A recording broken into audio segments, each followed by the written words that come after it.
This is the Our York Media Podcast, an audio and video production that features the good news makers of York County, Pennsylvania. I'm your host, Rebecca Hanlon.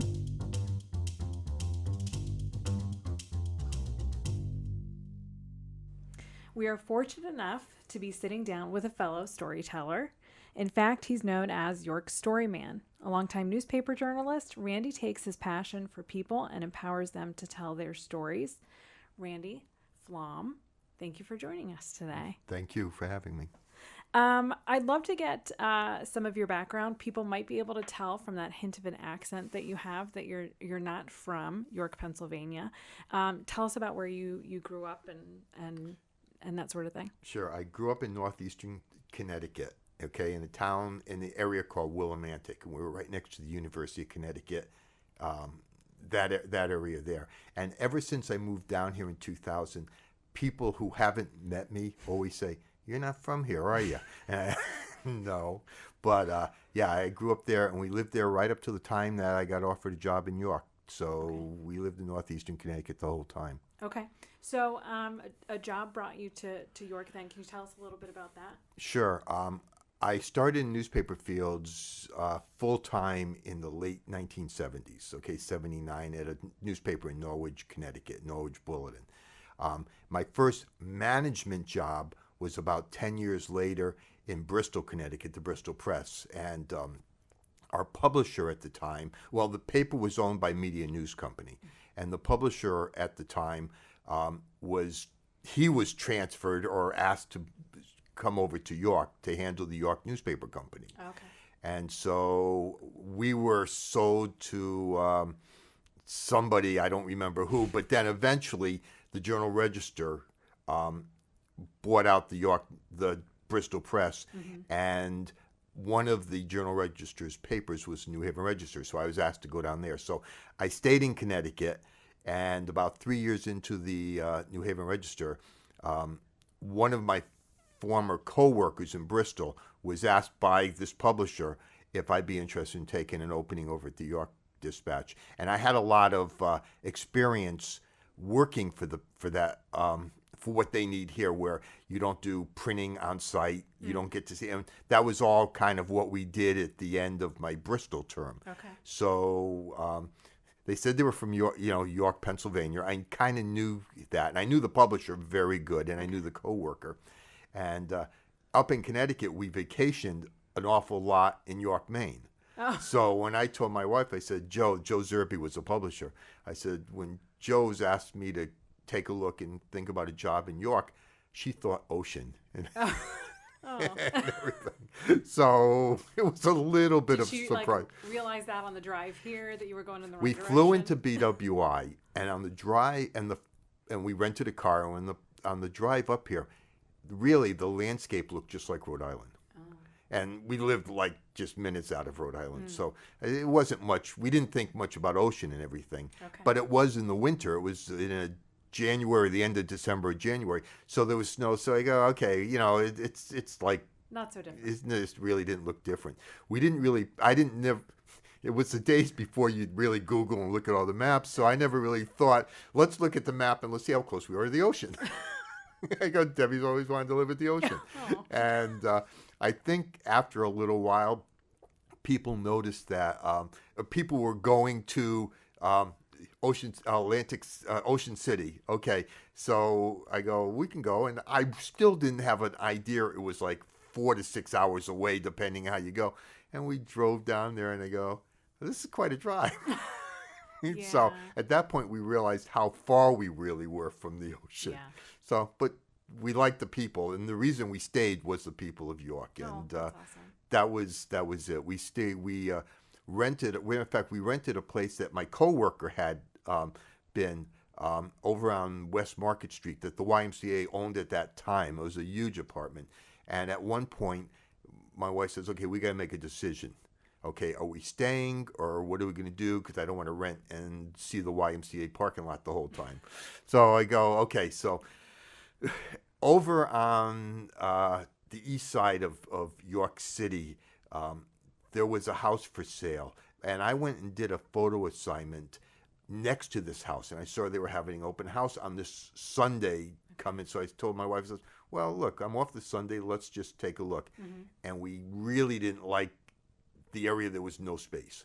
Okay. And so, but that realtor told us, he says, check out another house, which was on the corner of Princess and Brooklyn, across from the old Princess, I guess the Princess Center. Okay. And so let's check that house out. So we did. And what we noticed is there was a little courtyard just beyond in Brooklyn called Newton Square. And you can't drive through it and stuff. And so we went over, we had to find a parking space. We walked over there and we saw that same realty company, not necessarily the realtor, had one of the houses for sale in the square. And I go, we fell in love with the neighborhood, obviously, first. Yeah. And when we lived on West Market, I would either walk or take a bike ride down Newton, get onto the rail trail and go. But I never walked into the courtyard. Okay. And then I learned about the history and stuff about it after. And it was really nice. And we definitely fell in love with the neighborhood way before we fell in love with the house, because we never got into the house right away. It took us a few days. Oh, okay. But that's what kept you in New York? Oh, yeah. Then we bought a house that we really liked, even though at that point we're kind of older in life. Yeah. And you usually don't think of just buying a new house, but we said this is really good. And so. That's awesome. Yeah. So what primarily did you do in newspapers? Tell us about that career. Okay. First of all, I started in photography right while I was still basically in high school. My grandmother gave me an old Minolta camera. And I wasn't good enough for sports, but I loved sports. So I took photos for the yearbook. Okay. And got into that. And when I got out, a friend of mine, or a neighbor of mine where I lived at the time, and obviously I got out of high school and we weren't married yet. And I don't even think, I knew Debbie, but I didn't really, we didn't start dating. But a friend of mine worked for another local paper called the Willimantic Chronicle, literally a small afternoon paper. Around here, people would probably say the size of Hanover's paper. And the sports editor happened to be a neighbor of mine. Well, the photographer they had one staff photographer. They only published 6 days a week.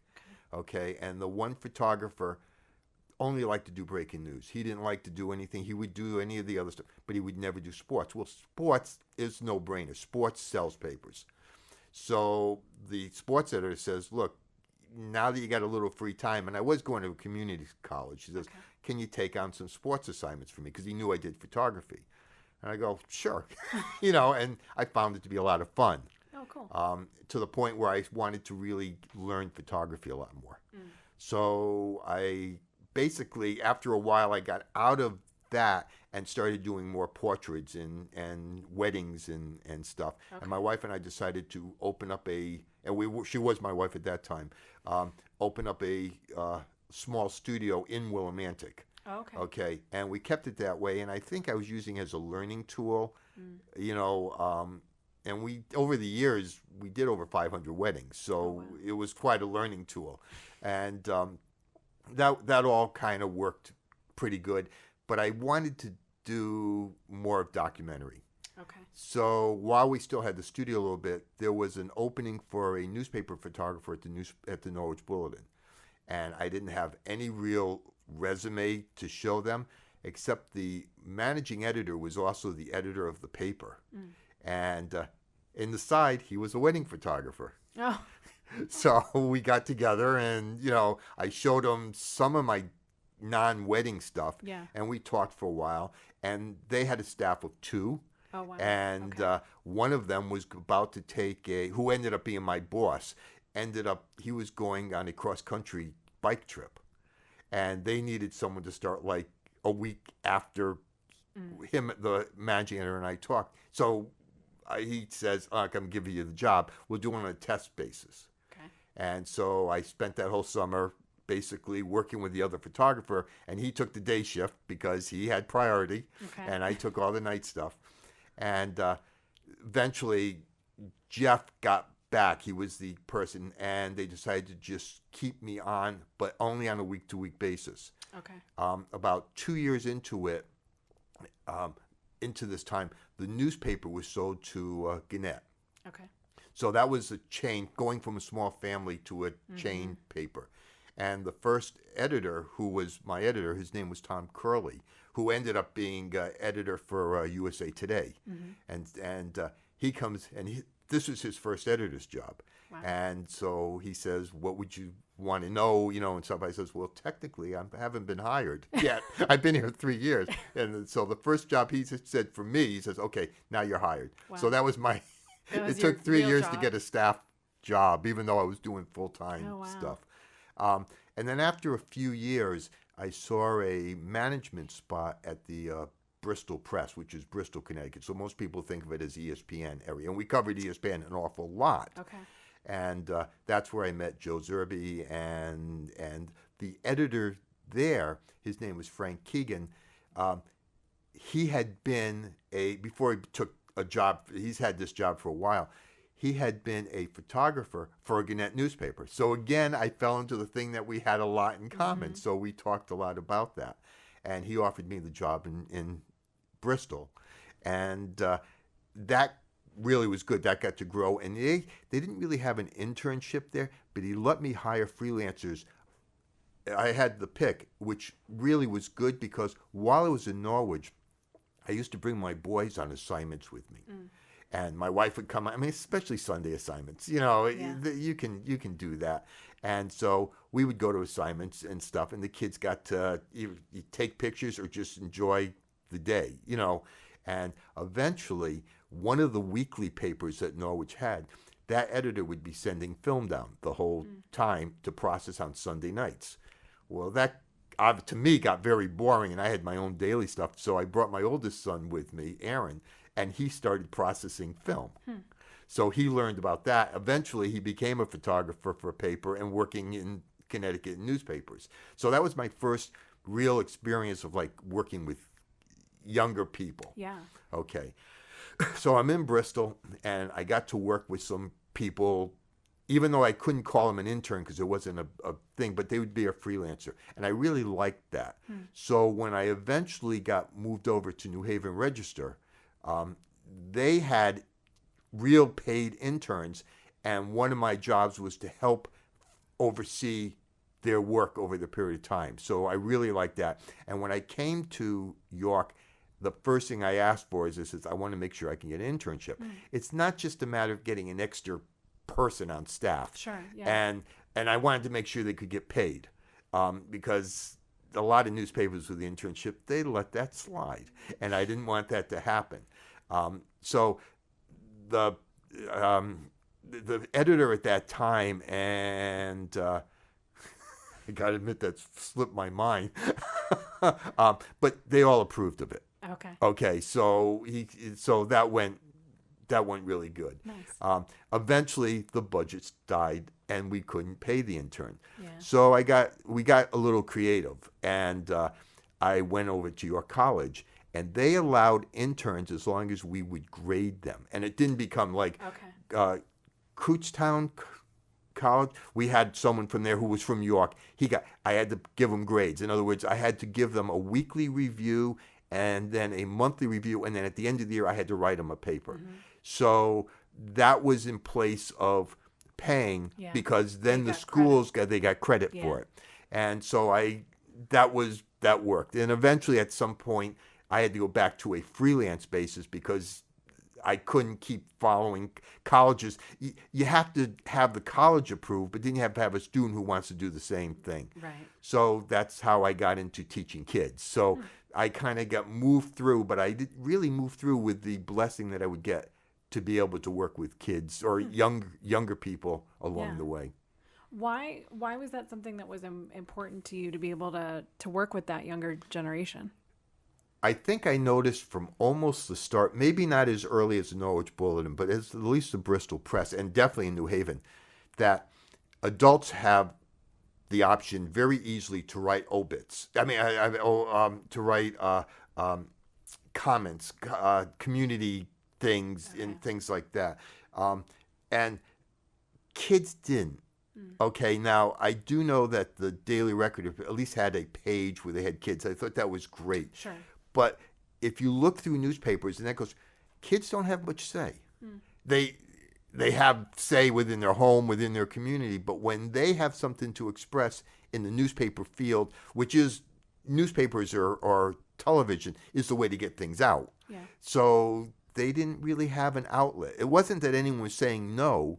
It's just that no one was giving them the space or the time. And so when I finally was just about to leave the Dispatch, I, thankfully through the Cultural Alliance of York and Martin Library, the York County Libraries, I was able to start up a little class that did kids just that. And the first time that I had my first group of students, I had four students. They were either in, I think it was one in fifth, two in seventh, and there might have been one high school student. I don't remember. And I let them pick their topics. We sat down. We showed how to interview. Okay. We sat down. We gave some ideas of like what their topics would be. And I went home from the first night and I said, okay, these are the classes the kids are going to want. I want to keep my playground clean. I want to, things that I'd expected. So I finally met with them, I think the second or the third time, and we decided we were going to, at that time, we were going to pinpoint what their topics were. Okay. And one student, she goes, I want to do something on the welfare system. And I sat back there, I go, okay. Now, I didn't realize till well after the project was done that her mom, who was married when I met the student, was a single mom for a long time, and they lived through a welfare system. Okay. And so this really touched her.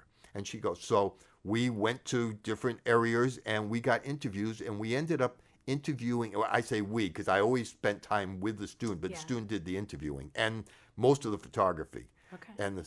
And she interviewed a single mom who was going back to take a class to learn her next venture, whichever it was going to end up being. So that was really pretty strong. Yeah, that's heavy. Yeah. Okay.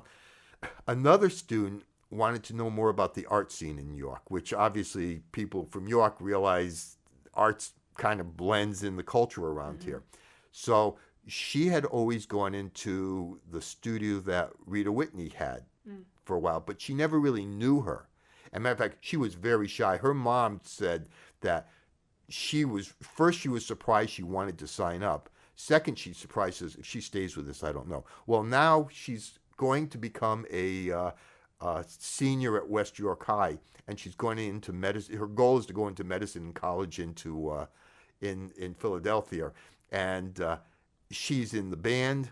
She's like, so another thing which I didn't foresee, I always thought this was going to be, like the kids get a chance to get the bit. Yeah. There's a shyness, and anyone who's gone into media understands that you have to get over that little part that you've got to talk to strangers. It's not your best friend. You got to talk to strangers. Right. And they had to learn this. They had to learn to go talk to people. I mean, you try to plan it, but you don't know what you're going to get. Yeah. And so basically that's exactly what we did. We contacted Rita.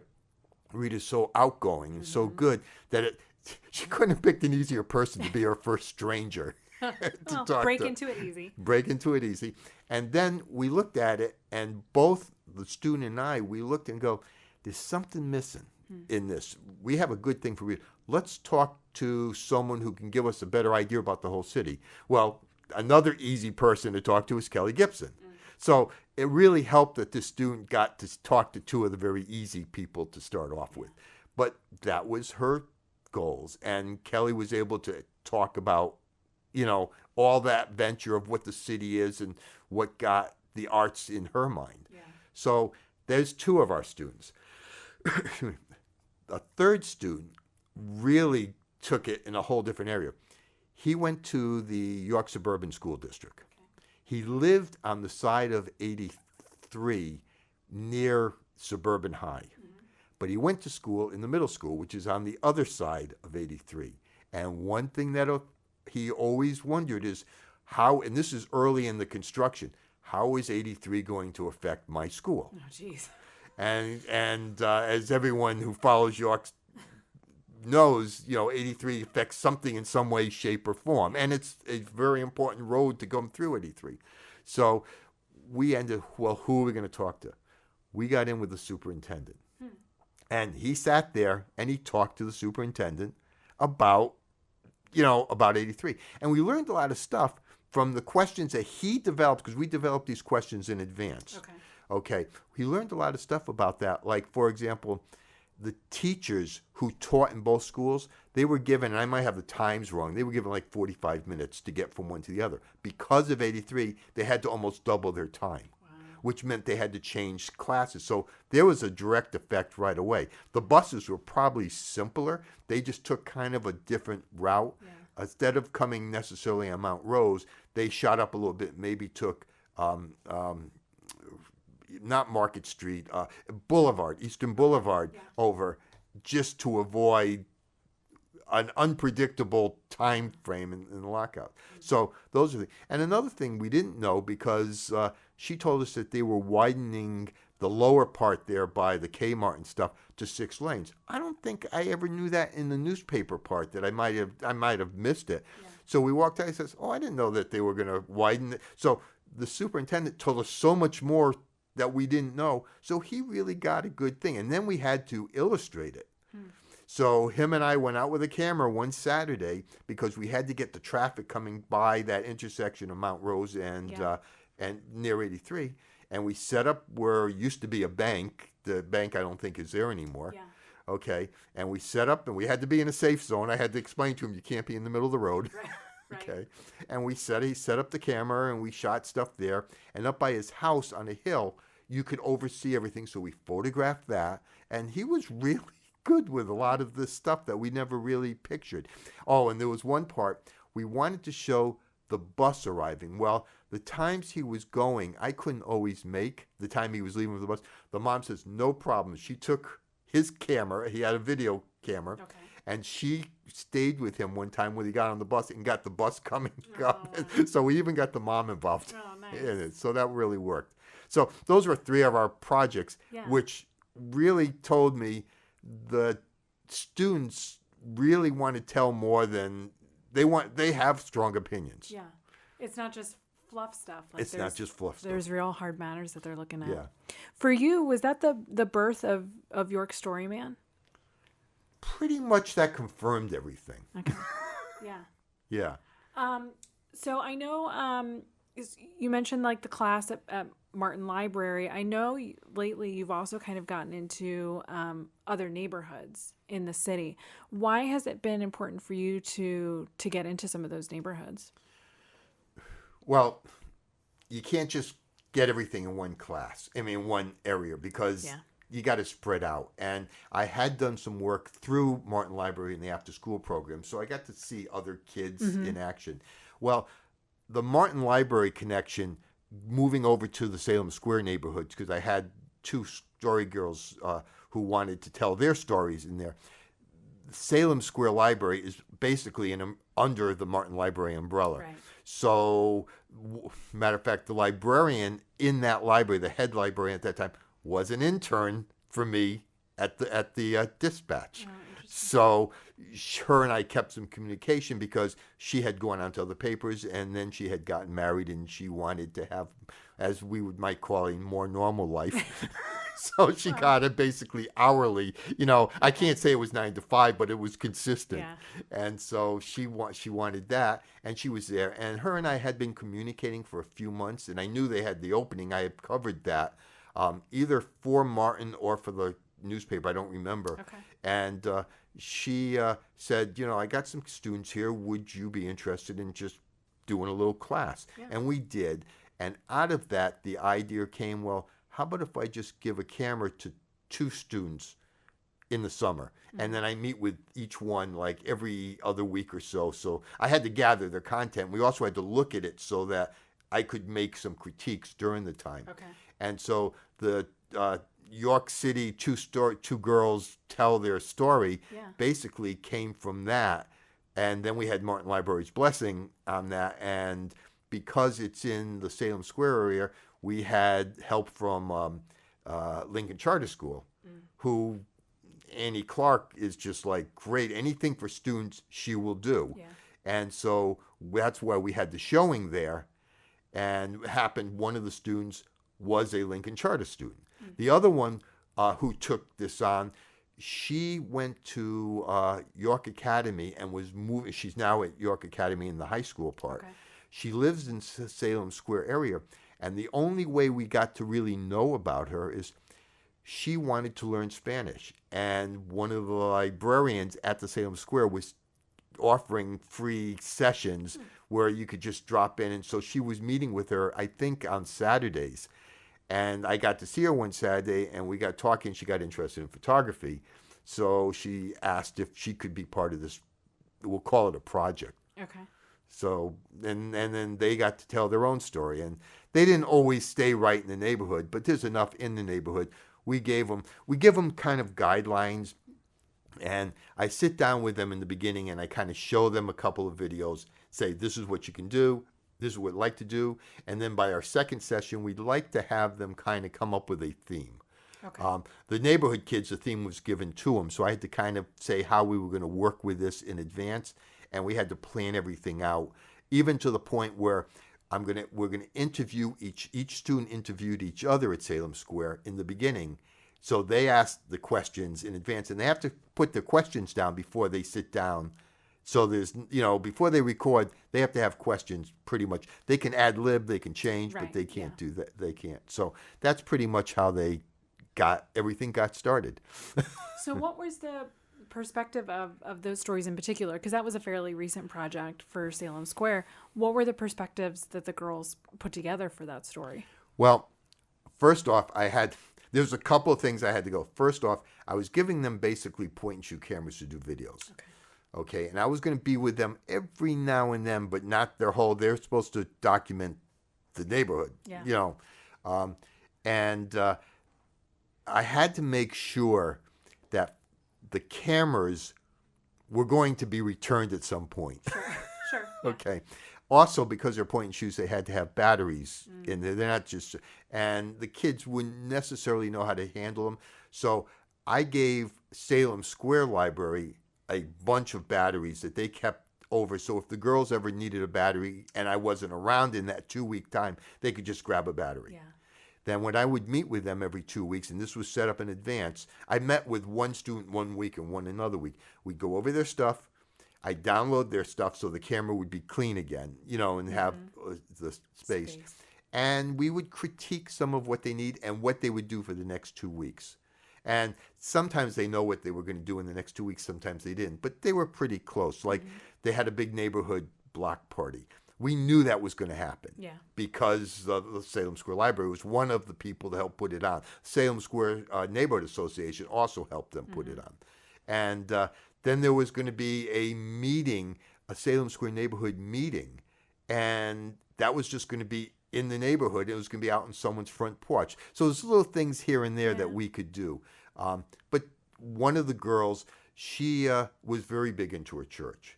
And their church did stuff like they took the kids on trips to the Washington Zoo. So I didn't care if it was in York. They were York City people. They were there. Yeah, and they were there. So they got to document that. And really, one of the students also, she was really, and this totally came out of surprise. She came one week and brought the stuff back. There was a couple of, maybe 3 boys in a trampoline. And I go, oh, this is great. You got she got stills and she got video and she got the kids talking about it. And later, and we knew this was going to happen, I was interviewing both girls after to get their feel. And so Joy, the girl who took that, she talked about that. She goes, we don't have big yards. She goes, no one in the city, but they had an end lot and there was space. And so they had the trampoline. She said she walked over there and she goes, this would be cool to photograph. And she goes, I didn't really want to do it myself because I was afraid of going in the trampoline. But these boys were here and I just recorded it along the way. And I go, this is great. By the way, I should say that Joy also represented York County and Adams County in poetry for the Poetry Loud competition for the states. I don't know how she did in the states. She didn't win it, but she represented that. So these students are so creative. Most people who aren't around them don't even understand how much these kids want to break out and do something. And I'm just one little part. And I guess one thing is I might help them get out of their shyness. I don't know what else. Kind of test those waters a little bit. So that basically how's everything is standing. And we've got projects in the works leading up for, the next couple of years. Again, with help through like Martin Library and things like that, that kids can still be the people to tell the story. Yeah. Why do you think that's so important? And what have you found is, I know you've enjoyed working with the children and helping them kind of get out of their shell, but to you, what's really important about those kids in particular and giving them that voice? Well, it doesn't really matter if they come from the city or the county. Mm-hmm. They talk to their friends. They have opinions, but they have opinions that maybe some adults and other people from other regions of our county, and maybe farther, I don't know, used to listen to their opinions. And I truly believe that they have a mind of their own. And I kind of saw it way back when my boys were young and I brought them to stuff, and it hasn't changed. I have grandchildren, and sometimes I look and I go, do you have to tell me your opinions? Yeah. But their opinions are really good. And I just wish more people would listen to them. And I'm just giving one area of training how to do this. If it helps them down the road to do something they had photography or video use, great. If it just gets them out of their shell, great. But it gives them the confidence to express themselves. Yeah, that's really cool. So what are some of the next projects that you foresee? Okay, a project that we're working on, and grants are never easy to work on. Luckily, I have some help on it, is called Friends. Okay. Okay. And the goal is to have students talk to senior citizens who might not be as much outgoing. So, for example, maybe in a nursing home or maybe in a senior housing thing where they only get to communicate with themselves. And the senior gets to talk to the student about what advice they'd give them their younger self. It's almost like, I want to give you advice being from a senior, and a student sometimes say, yeah, I really want to listen to that. Well, they're going to listen to it, and then they're going to ask questions, and then they're going to communicate. Well, in doing so, and they will get together maybe 2 or 3 times each time, the student and the senior, we hope, will create a friendship. It doesn't have to be a long-lasting friendship. It just gets them a chance. There's a lot of students who don't go into senior citizen areas. Yeah. Okay, and I use that loosely. It could be the White Rose Senior Center. It could be the Yorktown housing. I mean, they just don't get, into that. So this gives them a shot to do that and to talk and communicate with a specific person. And they're going to have to get this together with video. And so they're going to have to create questions. But the senior's going to probably get to ask them some questions. And they're going to get to listen. And then hopefully we'll have a friendship develop out of it. And our goal is to put something together after the school year. This project, as it's developing, is going to start in October and go through the beginning of May. And then with most of the content being gathered in the first 3 or 4 months, so we have some time to edit. Okay. And we're also going to have a student take a camera and photograph what's going on. And we're also going to have another senior photograph what's going on. So everyone gets to document what's happening. Yeah. And nobody really knows what's going to happen until we get there. Sure. Well, in journalistic style. In journalistic style, right. And that's why I like using the word documentary so much, because I don't know how else to say it. Yeah. So right on. Yeah. To there. And then we will show it in some public places, like Martin Library is going to see one. Okay. One of the groups that we've already had approval from the school is Lincoln Charter. And I think they have a new library that's opening at some point soon, so they want to show it there. Okay. Any of the senior areas that we use, like it's possible I'm in communication with Autumn House West, and we don't know if that's set yet. It will also show there. It's the same area, the same films might show in multiple places. Yorktown Housing, if they want, and they can get, and then they can invite their families to see them on there. So that's the whole game plan behind. So that's one of the projects that is in the works right now. Nice. It seems like I've booked myself probably a busy fall start, because another one is through the York County. Forget the community, the center. We could start naming things. Yeah. Across from the old Yorktown. Center for Community Engagement. Center for Communication. There's a lot of acronyms out there. Yes, and I apologize for that. Okay, but I have worked with, started to work with them a little bit, and we're not sure that we've got this yet, that we work with high school students so they can they can put film together or videos together on how to get weapons off the street. Oh, interesting. And one of the big things with that is that whatever they do, they are not allowed to use a weapon. Okay. And so if this project comes through and it as anything that we're talking now in the spring can happen, we just don't know. But hopefully we can get a group of kids involved in that. Okay. Back to the Friends project, William Penn signed off on there. So we will have some high school kids where hopefully we will approach William Penn for this project also, since this is probably something that more of the high school kids need to get involved with than anyone else. So we'll see if that turns out. How do you come up with these topics? I mean, because going from, talking to seniors and then talking about weapons in the city, that's kind of a range. Yeah, it's a big range. I think a lot just comes from whatever idle time I have and thinking. I come up with something, I kick it around with my wife. Yeah. And then I kick it around with someone else who might wonder. And if it can fit in, like, for example, the Friends project, we almost could have started it right away, but it's almost the end of school year. Yeah. And we couldn't do that. Plus, my wife and I are going on a big field trip in September. So we figured, well, September's still an early part of the year, so we're going to start in October. So those ideas basically are just from other things. I mean, it's, again, one of the big things in York City is how do we nicely get rid of some weapons? Right. Okay. So it's not like I reach too far to get this, but I want the students to give us.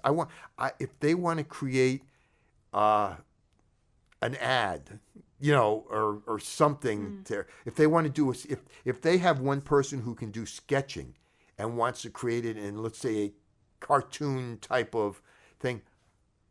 That's it. Doesn't matter. The goal is that they get to tell in their opinion, they get to tell a story. Yeah. And hopefully in that thing we got it. And hopefully we get 4, 5, 6 students to do that. Yeah. That's really cool.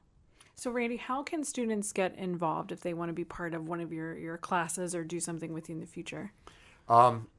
First off, it's better that the parents get involved or the teacher get involved. First. Okay. And I'm going to give you my email, which is, it's yorkstoryman@gmail.com. Okay, spelt just the way it is. And they're welcome to send me an email. In the topic, just mention, we're going to reach out to you or something. Yeah. I'm on Facebook. And people who I know more or Facebook friends, they send me, a Facebook message. Yeah. And we get this. So that happens also. Okay. So, and that's basically how we get started. Martin Library has been very, very helpful. And they'll send me things as we go as some ideas. There is no cut and dry way to do this. Yeah, for sure. Yeah. There is a project, if I have time to talk about, and it's sure. going to be, since this is kind of my slower time, I started this out. It's called Why Are You Invested in York? Yes. Okay, and it started out basically from the Salem Square project. There was 4 people who were very helpful. Okay, you got April Collier, who did the cooking in there. You got Annie Clark from the school. Okay, we had Peter Betros, who created the music that time, and Carla Christopher, who's a very good old friend of mine. And I don't want her to think she's old, but I needed her as poetry. I wanted her to create poems about film school. Okay. So we got all this that all came together, and then I wanted to kind of give them a thank you. And basically, I think this came from Debbie's idea, and it says, well, let's do just a video and say, we'll just ask them, why are you invested in York? And it got such a great response that I go, well, maybe I create a Facebook page for it, and maybe we get some more. And right about now, I'm working on my 13th edition. Oh, wow. Every one except one has been 4 people. Okay. And I try to keep it to 4 minutes. That's impossible, so it never hits 4 minutes. And the one that's one person is the person in charge of the temple guards, Mike Smith. Oh, yeah. And and I just know of him from way back that I go, he's got too much. He's got to be a solo. Yeah. But even some people I already got their content. I probably have about 50 people already. Oh, wow. And it does keep growing, and I'm not reaching out necessarily to people. Okay. And I like it when I can reach out when people who aren't necessarily faces of York contact me. And we just had a lady, and I know I'm going to get her age wrong, so I know she's close to 90 or in her 90s. A person who was a former invested in York reached out and said, you should contact her. And so I called her. She says, but she doesn't have email, and she doesn't have Facebook. Okay. So I called her and left a message, and I left another message. And I knew she had a history behind her. She's a 6th generation in York. So the lady who suggested her saw me on the street one day, and believe me, there's 2 places to do office work: on the street and in a coffee shop. Okay. So she reached out to me. I said, I put 2 messages out to her. I said, she hasn't got back. She goes, oh, I forgot to tell you, she doesn't have an answering machine either. Oh. So did you go knock on her door? No, I just called her at night. I was calling during the day, so I called her at night, and I happened to reach her. And and she has now since been she's in my more recent, in the edition 12 one, which is so funny because the goal is to try to show them and get them to talk about it, but to show them in a different environment, a different thing. Well, this is a lady in her front porch, and that's great. One of the things she has in her backyard, but on the side of her house, is a bathtub, an old iron frame tub. And she goes, when she was younger, she says, with kids, her kids, she used to play with them and, in there and stuff. And she goes, and then I used it for plants and stuff, and it was all cleaned out. I says, do you think you can get in there? She goes, oh, yeah. And she got in. I needed to help her a little bit. And the photo we used for her is her in her bathtub, and she's like 90-ish. So, fun. And that's just fun. That's just getting a whole bunch of different environmental portraits. Yeah. Yeah. So for you, you've helped kids kind of tell their own stories. You've gone out and you've kind of uncovered additional stories through this video series, Why Are You Invested in York? Why do you do it? I love York, and I love telling stories. I always did. I mean, even when I started picking up a camera, even though I had no experience with video, the video part just added a whole new part. And we'll go up and visit our kids up in Connecticut, and my wife and I will have 6 hours in the car, and she'll come up with ideas. You could do this, you could do that. I said, well, sometimes I don't have time for that. But just ideas, because I really I love listening to people's stories. We'll watch stories on TV of just little documentaries, either ESPN or stuff, and it turns out those are the ones that we can't get our eyes off of. I just love that. Yeah, that's really cool. Well, thank you so much for coming and talking to us about what it is that you do. I think we really admire it as fellow storytellers that you're out there kind of doing your own thing and telling those stories. So I really look forward to seeing whatever it is that you do next. Thank you very much. Thanks.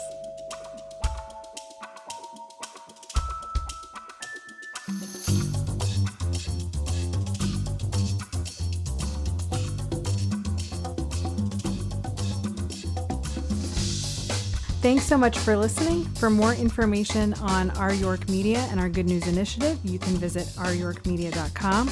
We appreciate your attention and give bonus points for those who subscribe. The Our York Media podcast is produced by Will Hanlon and Caleb Robertson. I'm Rebecca Hanlon. Thanks so much for listening.